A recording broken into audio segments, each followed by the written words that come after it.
Good afternoon and welcome to the Columbus Metropolitan Club. Welcome to our in-house audience. It's very good to see you here. I'm Carol Looper. I'm a member of the CMC Board of Trustees and a retired television reporter. I've been retired almost 8 years. Seems like yesterday. Thanks also to our audience who are tuning in and watching us. Metro Club live streaming is presented by the Emergency Response Fund of the Columbus Foundation in partnership with the Columbus Dispatch and PMC. And we also want to thank MORPC today because MORPC is partnering with us for our neighborhood forums. We'd also like to thank everybody who purchased a virtual seat for today's forum. We're very, very grateful for the support. Largely because of you, we are able to continue our live streaming. You can learn more about CMC, register for events, join or renew your membership, purchase a virtual seat, or make a donation anytime at Columbus Metro Club. I see you writing this down. No? columbusmetroclub.org. By any measure, Central Ohio is growing rapidly. Growth presents both opportunities and challenges across jobs, housing, racial equity, schools, transportation, and municipal budgets. Communities are dealing with these in many ways. The old ways don't always make sense anymore. What's happening in the neighborhoods around Central Ohio? Well, we'll learn more today in our new series, Exploring Neighborhoods, with a focus this week on Reynoldsburg. Let's welcome our speakers. The mayor of the city of Reynoldsburg, Joe Begany, Director of Development, the Director of Development, City of Reynoldsburg, Department of Development, Andrew Boucher, Superintendent of Reynoldsburg City Schools, Melvin J. Brown, owner of 1883 Locale, Christine Legansky, and our host, opinion and community engagement editor at the Columbus Dispatch, and I'm delighted to meet you. You too. Amelia Robinson. Thank you. Amelia, the stage is yours. Thank you so much. I'm so excited to be here, and I have some very tough questions for the panel, so get ready for that. The first one is purely selfish. I'm new to town. Tell me more about Reynoldsburg and why I should move to Reynoldsburg. What makes it special? I'll start that one off. First of all, I'd like to thank the Metropolitan Club for having us here today. Reynoldsburg is special because we have something that everybody wants. If you want a kind of like a more urban-esque environment where you have options to walk to a restaurant, to go shopping, then we have that for you. If you're looking more for an old town feel where it's something almost right out of the 1950s and 60s where you have neighborhoods that you wouldn't even know that there are businesses nearby, we have that as well. We also have great housing, and our diversity is now more of a showcase than anything for our city. So you add those things up, we've got something for everybody. I'll add to that from the school district perspective. It's given us an opportunity to really get an idea of other cultures and how they can immerse together to make a community what it should be. In some ways in the school district, we kind of see ourselves as a microcosm of what the entire country looks like, and we're pretty proud of that. That's one of the reasons that I wanted to come to Reynoldsburg to work in the first place, so we're really proud of that diversity component. I guess adding to that, I think what's really great about Reynoldsburg last year, 2020, we were actually named the second hottest real estate market in the country, only following Colorado Springs, so pretty good company there to keep. And so I feel like a lot of the housing that we offer is broad, a very large spectrum. So we have a variety of different members from different socioeconomic backgrounds, and we're gaining more and more businesses every single day. And I think we have a really strong Napoleon Bhutanese community with some great restaurants that if you're looking to come out and really, be adventurous and try some really great sort of East, Indian type of food, we really have that to offer. And then of course our downtown as well. And Christine can speak a little bit further on that. Yeah, I think how I encourage people right now is Reynoldsburg is right on the cusp of just traveling a brighter future, and I see so much hope with our development and small businesses and what's to come. And I think anybody that moves in now is really just getting the benefit of being a part of all that transition over the next several years, and just joining to impact the community and watch it change and evolve and grow. I think Reynoldsburg has a really bright future, and it's great to be a part of. So no place is perfect, not even Reynoldsburg. It sounds pretty cool, though. What does Reynoldsburg need to, like, go to the next level? I can speak from the school perspective. With transition of folks coming into a community, naturally, that means more kids. So therefore, we need more space. Some of us, from a space standpoint, where we have some constraints that we are considering right now. There may be a ballot initiative on in November to address some of those issues, and if that's successful, it'll put us in a really good spot to be able to go into the future for the next 30 to 40 years. But that brings all sorts of financial and construction pains, if you will, to the table that we need to deal with at the same time. I think maybe from the city's perspective, I'd add that, for us, it's all about redevelopment and infill development, especially on our commercial corridors. So in 2018, we created a comprehensive plan for the entire city, and we really took a lot of what Morpsey had in their Insight 2050 study, and we actually call these Insight districts in our new zoning code. And for us, it's about paying homage to the history of the National Road, Main Street, that is Reynoldsburg, but it's also creating a walkable type neighborhood, better access not only to our schools, but our parks and other amenities that we have within the community. So I think when you see development in the future, yes, there's going to be some housing projects and there's going to be some of our outer lying areas, but it's actually creating much more of an urban walkable environment, starting in the heart of Old Reynoldsburg and working out along the corridors. I think housing is definitely a challenge. There's a housing crisis in general in Central Ohio, affordable housing included, and Reynoldsburg has not had a lot of development in that area over a number of years. So while it does impact the schools, the reality is, as the demographics have changed in our city, school enrollment has increased without any additional housing units. It has grown since when I was on the board, almost 2,000 kids in 4 years. So you're looking at a huge growth factor there. Then the rest of it is now, where do you house these people? Where can people come in and feel welcome into our community? And then that's kind of what our diversity rolls into, is you can walk down the street and see any number of nationalities there, and we want to make sure that Reynoldsburg is a place that welcomes everybody. Yeah. I think from a resident perspective, I grew up in the city of Reynoldsburg and throughout the school district.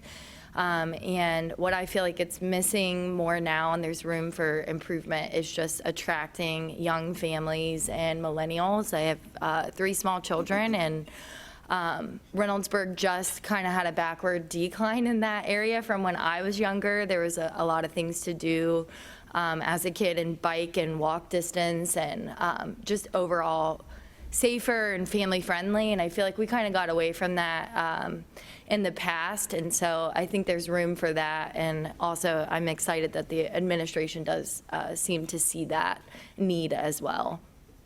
So Kristen, you're from there. How did the rest of you get to Reynoldsburg? And how has it changed since you've gotten there? Yes, so I'll take that. So I actually I just started my 4th year here at the city of Reynoldsburg as development director. I grew up in Grove City, so I'm a Buckeye through and through, and went to Ohio State and have traveled around. I'm a veteran of the U.S. Army, and sort of got to experience a lot of different cultures and backgrounds. And so when I came back home, actually from my latest post in California, I really took a hold. I have some family that's from the east side, and I was very fortunate about taking this position under the previous administration, and this current administration decided to keep me on, so I'm thankful for that and happy to continue working. My travels, I'm originally from Colonial Beach, Virginia. That's where I grew up, and most of my, I can't say most anymore. A great part of my administrative career is in Virginia. I moved to Ohio in 2011. I was in Cleveland for 6 years, doing some work in schools there, and then came to Reynoldsburg in 2017. So this is my 4th year superintendent. I think for me, it was my wife and I trying to find a place to raise our family. We had 2 young kids, and we lived not too far off from Reynoldsburg, actually just across the road on Broad Street. And the first thing that attracted us were the school districts and the opportunities that were there. Previously, before being mayor, I was a teacher in Columbus City Schools. My wife is a teacher, and so that educational component was huge. And the opportunities that the school district provides to every student were phenomenal, and even more so now. That's kind of what brought me there, and then the rest of it is, again, seeing a lot of the things that everybody's talked about, some of the stagnation, some of the status quo that have been going on in Reynoldsburg for some time. It's definitely time for a change and a new energy. That's one of the reasons why I kept Andrew on. He and I pretty much are lockstep in terms of the ideas of development and how we want to see the community be a little bit more user-friendly, connected all the way throughout. We want to improve our park system. We want to improve our streets. We want to improve our roads. And to do that, we need to bring business in. So we worked on the comprehensive master plan, which was done before I got here. And then we finished off an entirely new zoning plan, which is not as exciting as it sounds. But what that allows is businesses to kind of streamline the process to come into Reynoldsburg, so they know that it is very open for business, very friendly, and that in itself helps generate revenue to get all of those amenities that everybody wants, to attract those millennials, to attract those young families. It's park space, it's walkability. That's what people are looking for, and that's what we're going to do in Reynoldsburg. Melvin, you came in during a very contentious time, obviously, with the strike of 2015. How has the school system changed, and what do you want to do in the future to make it even better? I think since when that took place in 15, I'm coming 2 years later, and one might think, if you've never experienced that 2 years is enough time to get over a strike. No, not really. So we had to do a lot of healing during that time so that we could restore some relationships, to be basically a sense of collegiality in terms of getting things done and working together. We worked quite well at that over the last few years. That's enabled us to provide more opportunities for kids from kindergarten all the way through 12th grade and beyond, for that matter. Expanding those programs and being able to have resources to make that happen, and doing that in a way that's been beneficial for kids and for the entire community. Really proud of the fact we have so many kids who graduate from high school who also finish their associate's degree at the same time. That to me is amazing, and it's a tribute to the programs that we put in place and the support we've gotten to make those things happen. But it's quite a struggle to continue to work through what was a strike, and here we are, 6 years later, and it's still a topic of conversation. We still have to look back at that time and make sure that we're continuing to mend those fences and everybody's on the same page. It's much more polite than I would have answered that one. I was on the Board of Education at the time, and just really what it did is I don't recommend change by strike for any school district. However, I don't think that the city and our school district would be what it is unless we went through those growing pains. Terms like equity, equality, fairness were not really things that we were holding on to as a district prior to the strike, and what the strike did is it brought out a lot of things that are out there that people were unaware of. And I think that when you have those conversations, when you recognize that one building has this and another building does not, that's not just equality, that's just it's a tragedy to all the students. And so I think that we were able to learn from that and continue to grow, and that's where I think the key is. But yeah, the wounds are still there, people still talk about it, but again, we're a better district, we're a better community having suffered those things together. I'd probably add, in reference to equity, with everyone having those conversations now, being aware of what those things mean. For us, that's kind of what we've done since the very beginning. 2 to 3 years before any of these conversations started, we were already doing that work and talking about how our AP enrollment looked. What did our gifted population look like? How were our buildings resourced? So we were having those conversations early on before any of the national conversation about equity began. So I'm pretty proud of that as well. So every town has a reputation. What do you wish people who didn't live in Reynoldsburg knew about Reynoldsburg, like the real Reynoldsburg? Well, I think I like to typically say this, and I've said this in the past, that, I think Reynoldsburg of the past is kind of this sleepy big brother. A lot of people don't know that we have 40 to 45,000 residents right now, and the new census will show that when it's fully published. And so I think for us is we're changing a lot of, minds about who we are and where we're going. I think a lot of people are starting to take notice of that. I think we're proud of sort of the history and the birthplace of the tomato, and certainly a new tagline of City of Respect. But I think we're also taking that forward, creating more jobs, opportunities, and growth, that we're open arms for business and new residents.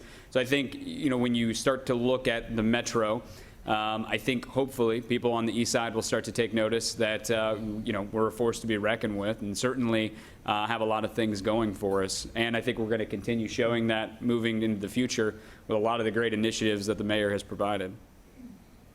We're not what everybody thinks we are. And until you kind of come into Reynoldsburg, it's very much a family orientation. We all know that social media is a wonderful thing and a terrible thing all at the same time.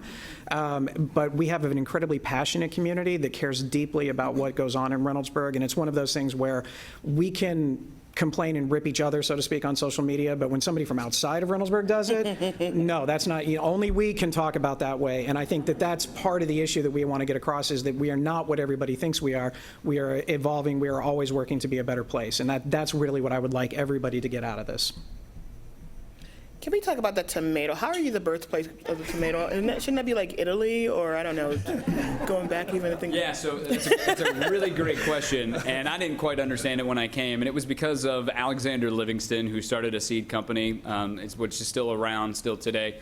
Actually, his home is owned by the city of Reynoldsburg. It's a historic landmark there in the city. We're actually going to be doing some events there later this year, so we're really proud about that. But basically, it started for him back in the 1800s, where he started cross-pollinating different seeds to come up with a commercially viable tomato, that being the Paragon tomato. And that's actually the father tomato of all the tomatoes that you actually eat today, which is pretty interesting and really very cool.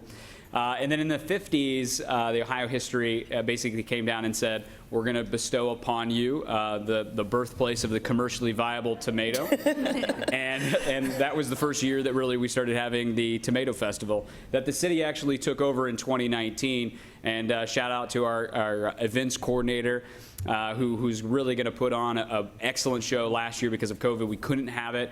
This year, it's the second weekend of August. And so we're really excited about that. We've got some national acts that are coming out. Everyone is it's almost like a smaller version of the pumpkin show, but it's all about the tomato. So. Tomato's great. It's maybe not as versatile as the pumpkin, but no, the tomato is kind of an interesting thing. It is, again, it's a symbol of our city. You'll see it around in our designs and our logos and things of that nature. And at the Tomato Festival, to celebrate that, we're going to have a tomato war, where basically we throw tomatoes at each other. It was really good when we did it in 2019. Nobody knew exactly what to think of it, but now it's going to be one of those things where it's going to be one of those signature events. I'll be there, and I'm sure that no one will spare a throw of a tomato at the mayor of Reynoldsburg. Side note, I can remember crying in elementary school that we lived in a tomato town. Like, why can't it be strawberries or something like yummy? I hate tomatoes. I would like to point out, too, that the mayor's favorite food is pizza, so he does host the pizza competition. There's also a salsa competition. I won second place in 2019. I just want to put that out there. So going for the gold this year, but it's exciting time. And Chris, you know a thing or two about pizza, right? Yeah, that's what I was going to say. I think it's kind of coincidental that, because my grandfather started a pizza shop originally in 1957 on Livingston Avenue, and then moved to Reynoldsburg in '61, and that's where my family's pizza shop still is, and it's Vic's Pizza. But it's just coincidental that it's tomatoes, and I think that's why I hate tomatoes, because I ate a lot of pizza sauce my whole life. So I'd be like, couldn't it be anything other than tomatoes? But yeah, I know a thing or two about some pizza sauce and tomatoes. As the outsider who came just 4 years ago, I actually didn't believe it when I first moved here. Like, no, there's no way the birthplace of tomato is here. Yeah, it's a real story, and I'm pretty proud to be associated with that now. I get to tell that to people back home in Virginia, and they're like, you're crazy. Yes, this is a real story. So what is it like to do business in Reynoldsburg, and how can it be better?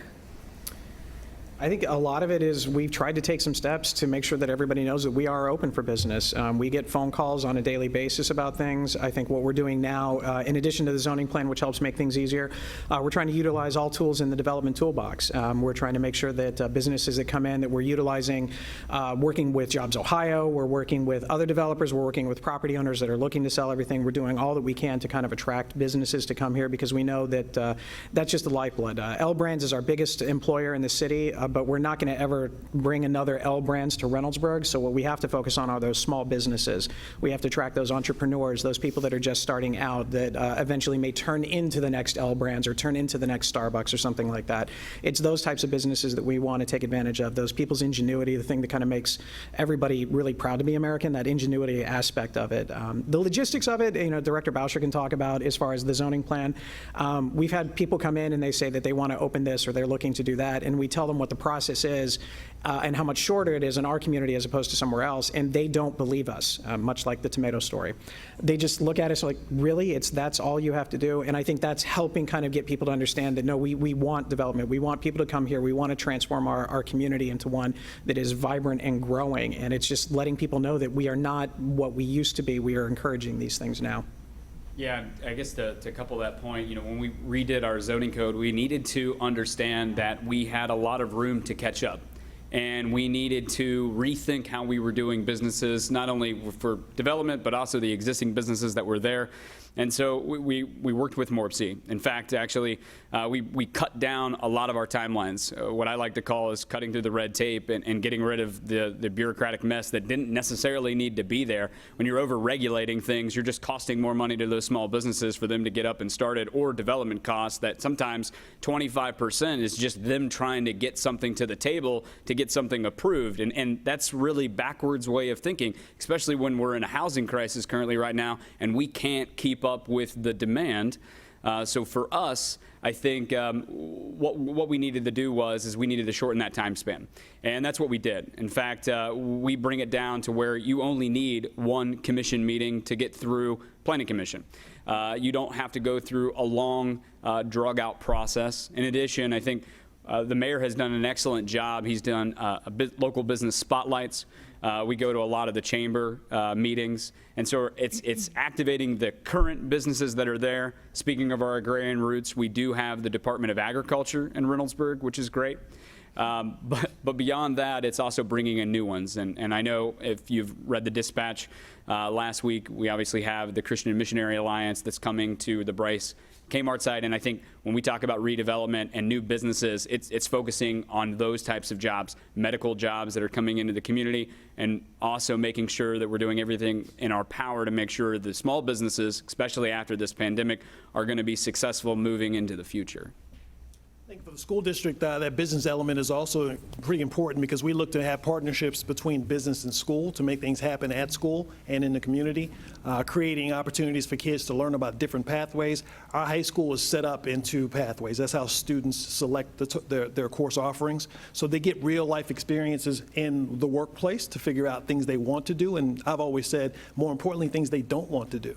So it's those partnerships are crucial to how we actually move forward. So we're always looking for new and different ways to get kids involved with those types of things.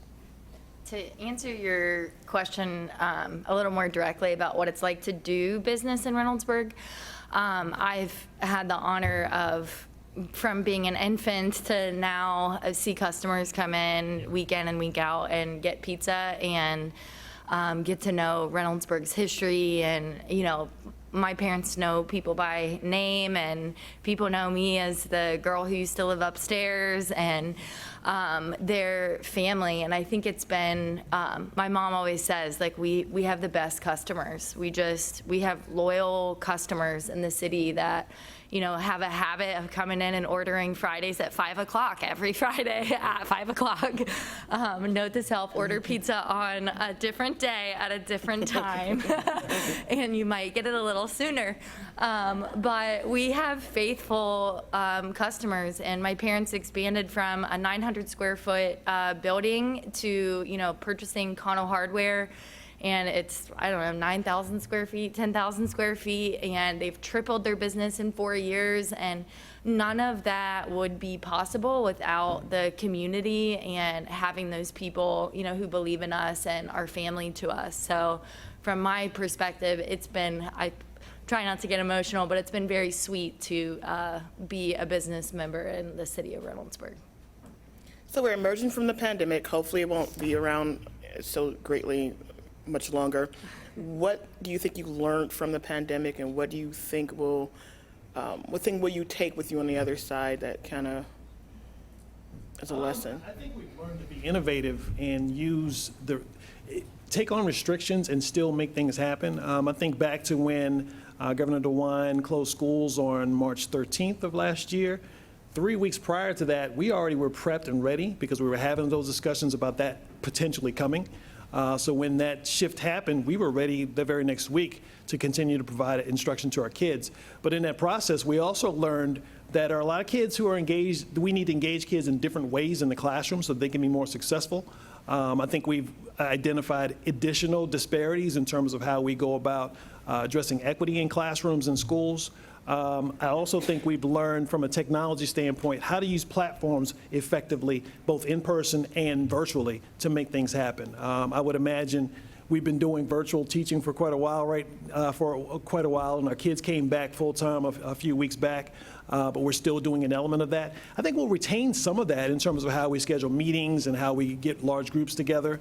So I think we've learned a lot through this process, and I don't necessarily think it's been an interesting, chaotic year, but the fact that we've learned so many things is definitely a benefit that we're going to hang on to.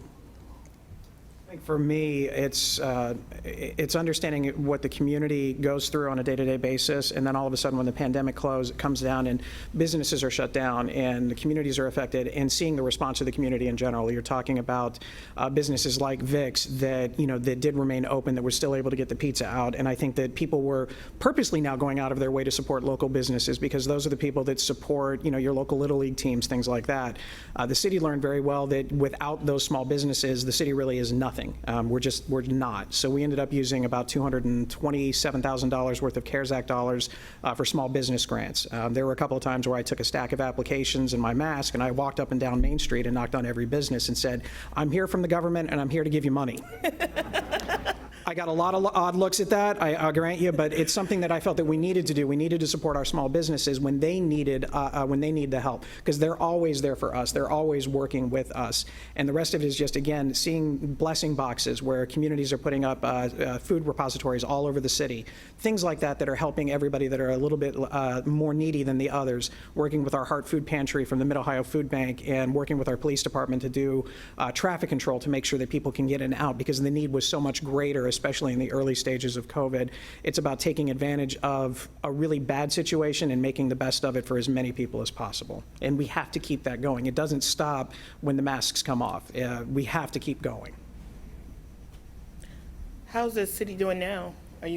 Do you feel like, did you lose businesses, or what's this? No, we actually, we've gained a number of businesses. We always see the proverbial ribbon cuttings and things, which are really awesome. I enjoy doing that because it just shows that you're seeing people's lifelong dreams come to fruition right in front of you. So we are bringing those businesses, we are seeing that stuff. As a city as a whole, I'll give you an idea. Something happened recently in the city, and it was really good news that I'll have to share with you at a later time when it becomes official. And I enjoyed it for about 35 seconds, and then I'm like, what's next? Because I'm not satisfied. And Andrew is also never satisfied, because as much as I think I'm moving fast and wanting to improve, Andrew's the one that's like 50 paces ahead of me, and I think I'm fast. But it's always pushing forward. It's always trying to find innovative ways to be better and not stopping, because I think the moment that you stop or that you feel satisfied, then you start to regress and go back the other way. So we can't do that. And it's the same thing with the school district. I had a number of times, and we still talk probably almost as much as when I was on the board, but you can't. It never ends. There's not an end game to any of this, even with COVID. So I think it's just keeping moving forward.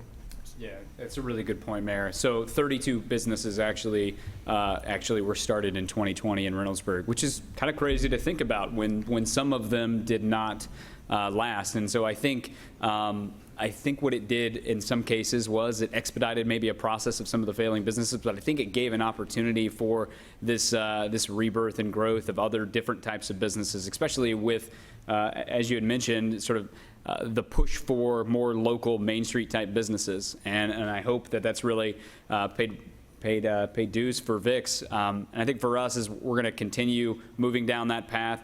We had a very, very busy year. We had more permits than we ever had previous to that. And I think we're going to have a very productive 2021 season, excuse me. And I think you're going to continue seeing more and more growth and opportunity Columbus partnership with us on a particular park off of Bryce Road. So I think we're working really well with our neighboring communities to bring more things back to us. And of course, we're one of the proud stakeholders for the Rapid 5, which is trails and greenscape and even the waterscape. And so Blacklick Creek definitely plays a huge role to that. And I think the city is getting more and more aggressive with some of our economic development strategies and utilizing those terms. So I think we have a very bright future. Yeah, one of my kind of hopeful things I've held on to is I consider myself a creative person, and when you look back through wars and different pandemics, that's when a lot of the most innovative, great ideas have come from.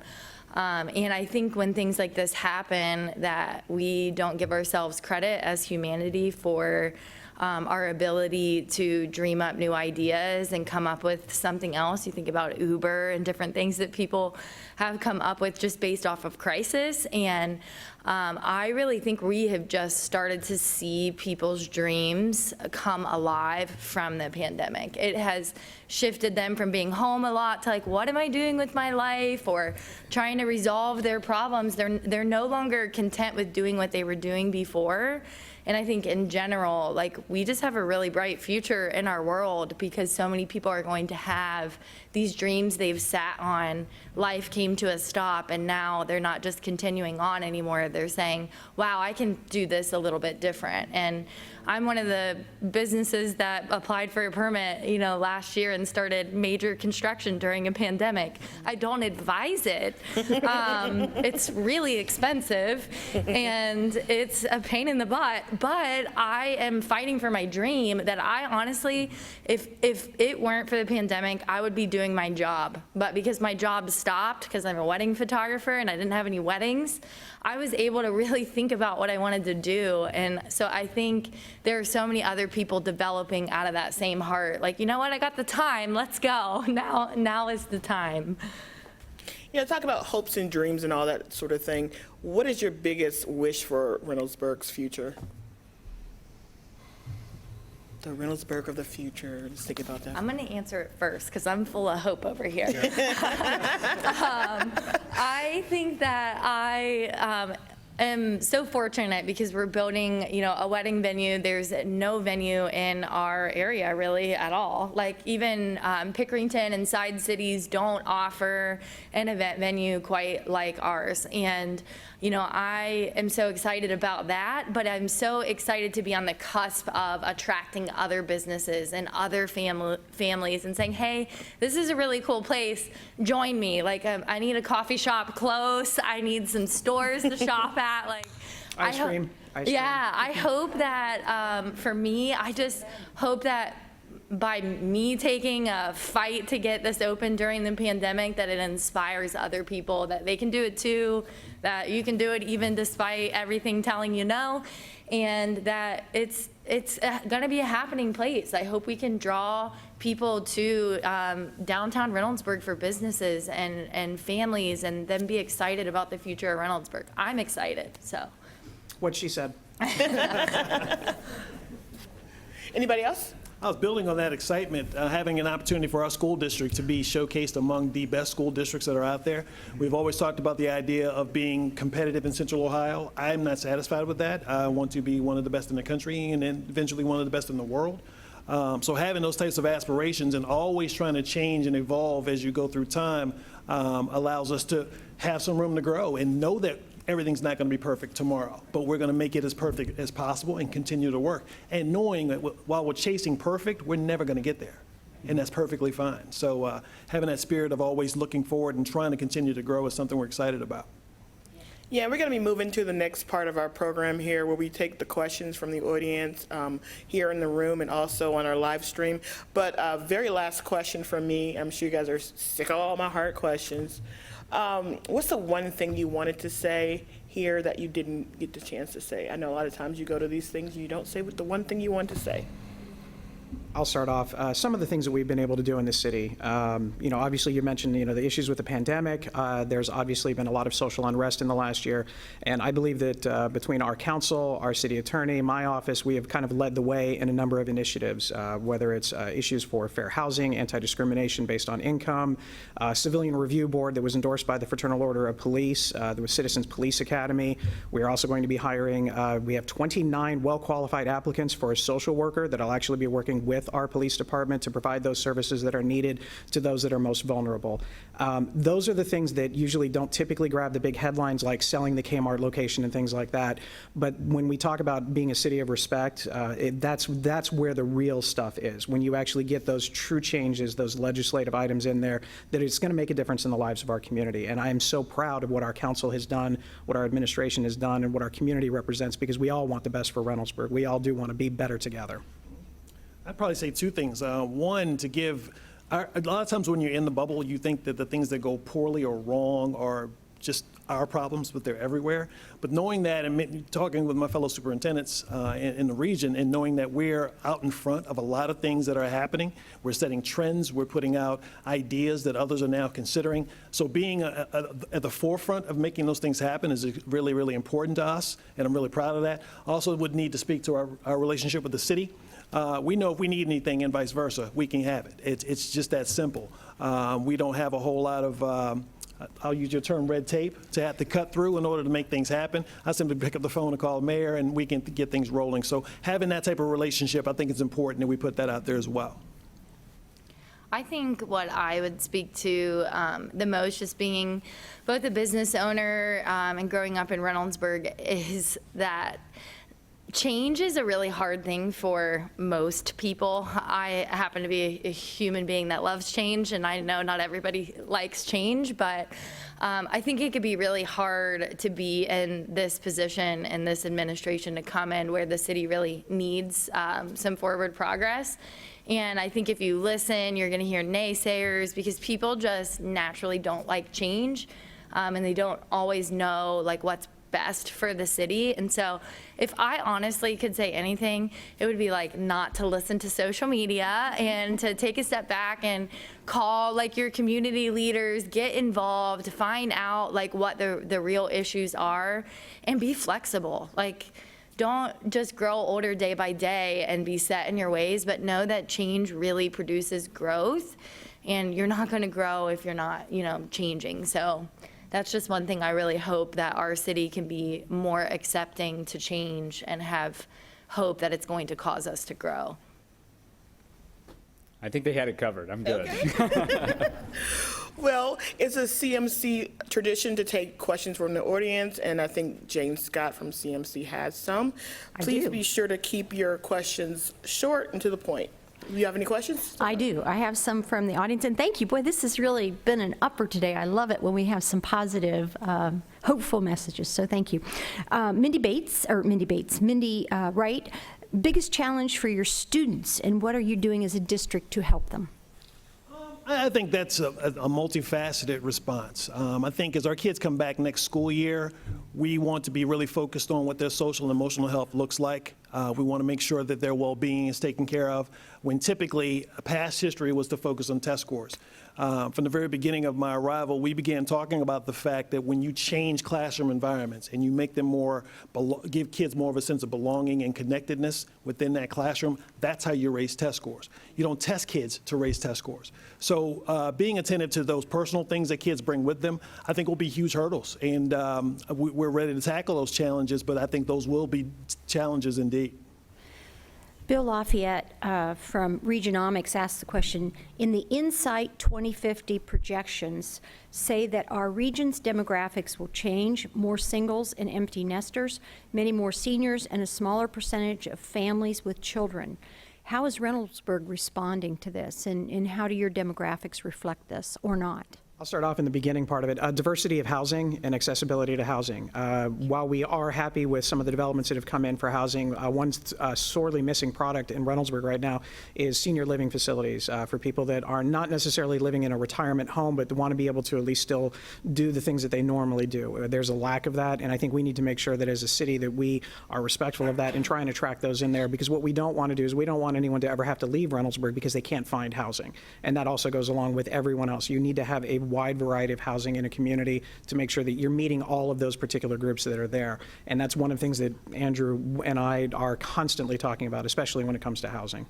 Yeah, I think for me, it's working with the developers and not considering them just evil, money hungry, you know, and I think that was part of the thing. You have to continue to grow and evolve, and I like the word missing middle housing, and that's really what you're talking about, is really sort of those walkable areas. It doesn't have to be, you know, downtown Columbus dense, but it can be denser than what we currently have now. I think when you build more and more suburban type communities, it's more of a tax on the roads and the infrastructure that we have to actually maintain and take care of. So if we're going back in and we're re-looking at some of the infill development, just to throw this out there, we have 2% of the metro's population. We did 10% of the permitting last year. So we are definitely taking on our fair share of the burden and continuing to pay that forward. I think when you look at what we're doing, we're adding in townhomes and condominiums and taking a look at, you know, the traditional Main Street type single family homes that are outside of our downtown type neighborhoods. We're seeing more and more of those pop up. And so I think we're really happy about that. I think we're taking that challenge and we're certainly, I think, producing. I live in a landlocked community. I live in Bexley. There isn't any place for us to expand. What about Reynoldsburg? Do you have land to build on? Do you have places to go that let the city get larger in square feet? It's limited. While sometimes some people may say that I have like one of those risks boards of, you know, Franklin County, Licking County, Fairfield County, and, you know, I'm ready to invade and take other territories, and I am. A lot of it is just based on, you know, this idea of growing a little bit, because we want to take advantage of those things. We want to work with our partners in Etna Township. We want to work with our surrounding communities. There's just not a lot left. So when we talk about infill and working with what we have, it's part of it, but at the same time, we do have to open those opportunities outside of Reynoldsburg, because again, we want to be able to provide as much as possible. And as much as I would love to have developers everywhere, it is a lot easier to build on land that is open and empty as opposed to redevelopment, so there has to be a balance with it. But the landlocked community does concern me, because once you're at that point, then you have nowhere but the interior to do, which is a much more difficult task.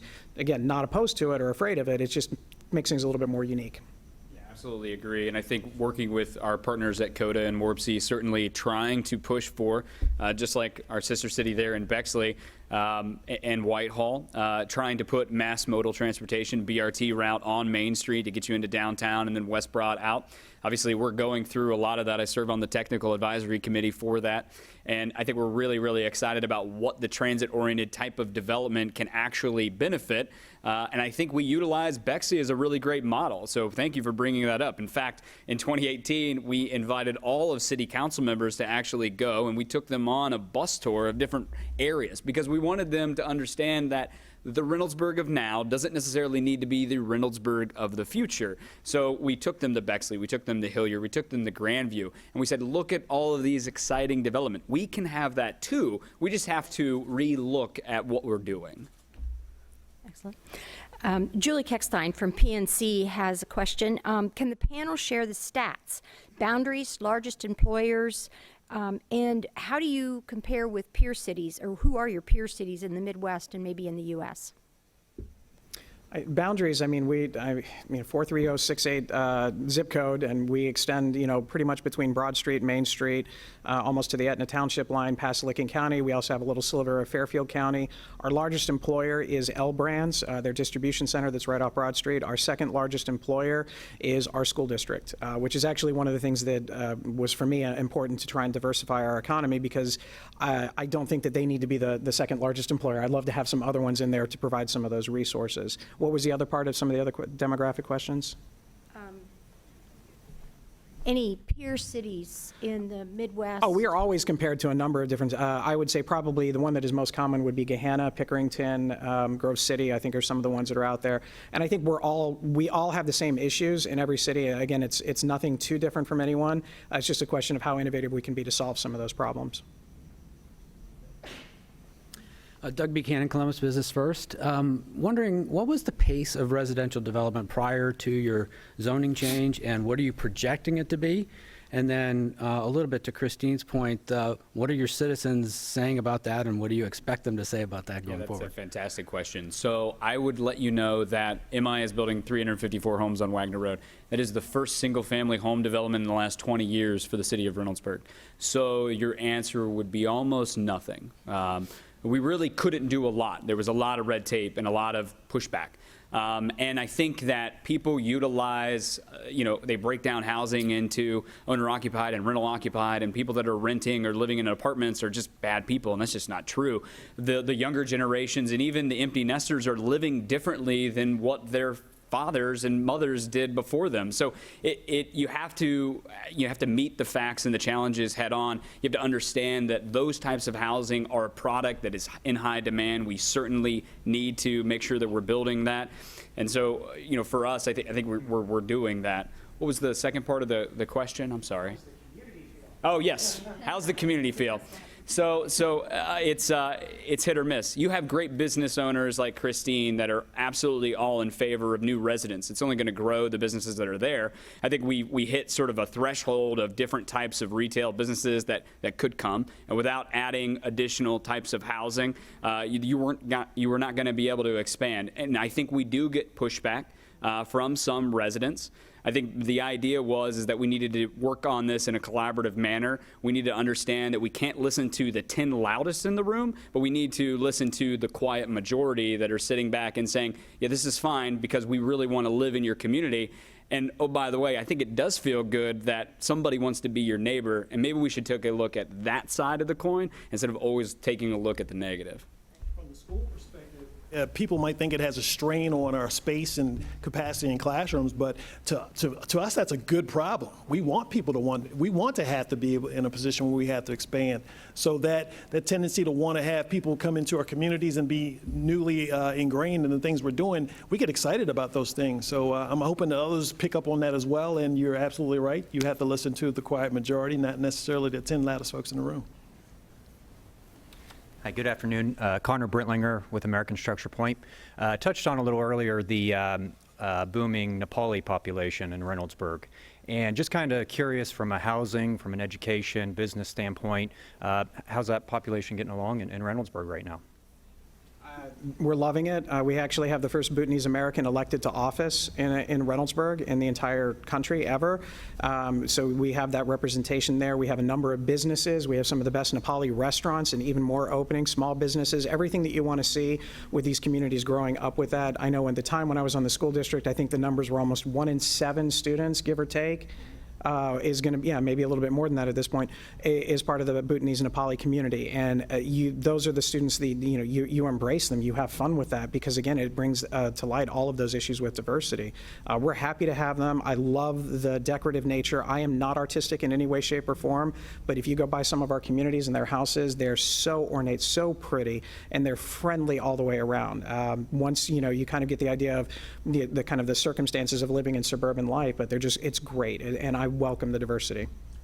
From the school perspective, it's given our kids and our staff an opportunity to see that not everybody's lifestyle is the same as ours, and that's okay. Having an opportunity to merge cultures and come together to understand and be part of each other is exciting. Our EL population, when I first arrived, was roughly 8% of our population. We're now pushing 14, so that tells you how we're continuing to grow. That's exciting, and it gives us an opportunity to really make a change, not only in Reynoldsburg, but in terms of the world. We can't get better if we continue to do the same thing. So we can get new people in conversations and at the table to have those conversations. We become much richer in doing that, so it's exciting for us. I think the Nepali community in general have been givers more so than just takers, and I think that's what's really important about diversifying cultures and welcoming them in. They're entrepreneurs and educated people, and they're ready to dive in, and, you know, seeing our board already change and things, they're just not afraid to get involved. And I think that's a really good sign for a culture to come in and want to be a part and not just take, but also give. Yeah, great question, Connor. I appreciate that. They are extremely entrepreneurial as well. A lot of small businesses, dress shops and restaurants, and shout out to Sograms, who actually in 2020, I think, was named 614 Magazine's best new Asian restaurant, and that's right on Main Street, so go check it out and go eat there. So just really, really proud of what they've wanted to do and sort of just integrating and taking sort of our agrarian roots. By the way, they have some of the best gardens in their backyards, better than I could ever do. So just it's very, very cool.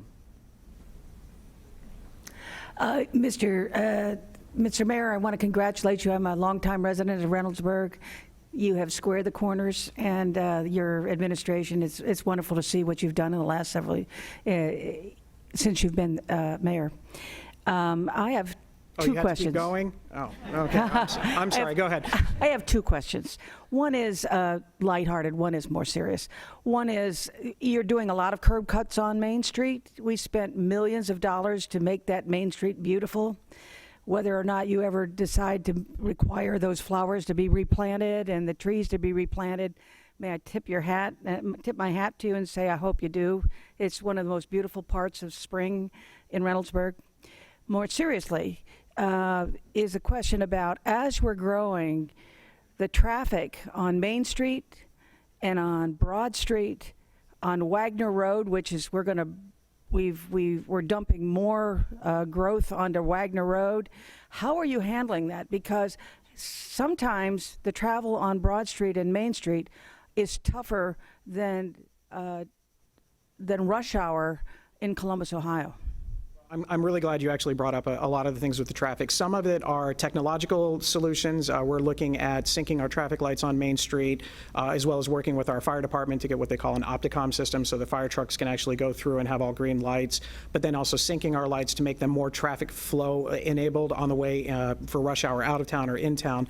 But specifically, Wagner Road is a huge topic. Obviously, there's a lot of housing in that area, and it's a beautiful road. If any of you have ever had the opportunity to drive in it, we are actually in the plans right now of trying to widen it in certain parts, adding bike paths, multi-purpose paths, lighting a traffic light in one area that allows for it, probably a sheep crossing sign at some point in time, because we have an area out there where sheep are always getting out, so we may have to have a sheep crossing.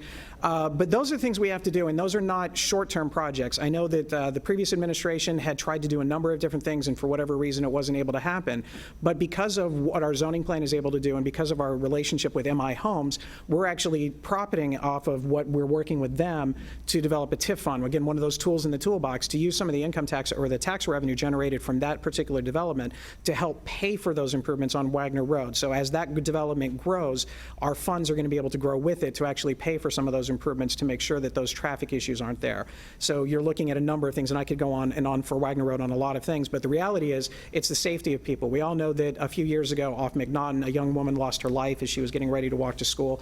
That actually is not too different from our road on Wagner Road. We have a couple of middle schools, we have a couple of church schools on there, and there's no sidewalks, there's no bike paths, there's no street lighting. It is a dangerous thing that needs to be addressed, and so we're putting those things in place, taking advantage of all of that, including working with OPWC and MORBC and everything else to get some of those grants in there to help pay for it. And right now, we are scheduled, our goal is to start breaking ground, at least on the phase one, from Main Street to Priestley in 2023. You'll start seeing some legislative stuff come up actually in the next couple of months, but we are it's one of those things you have to balance where you're getting the revenue from with some of the new development, at the same time making sure that you're making those road improvements as everything kind of grows up. So small things going all the way through there. And the other part is connectivity, the COTA bus line, getting people to be able to maybe take more public transportation as opposed to cars, making more jobs centrally located to Reynoldsburg, so you're not necessarily having to drive to 70 as much as what you normally would. Maybe you can go into our new facility on the corner of Bryce and Main with new medical, commercial, and restaurant, retail, all that type of stuff.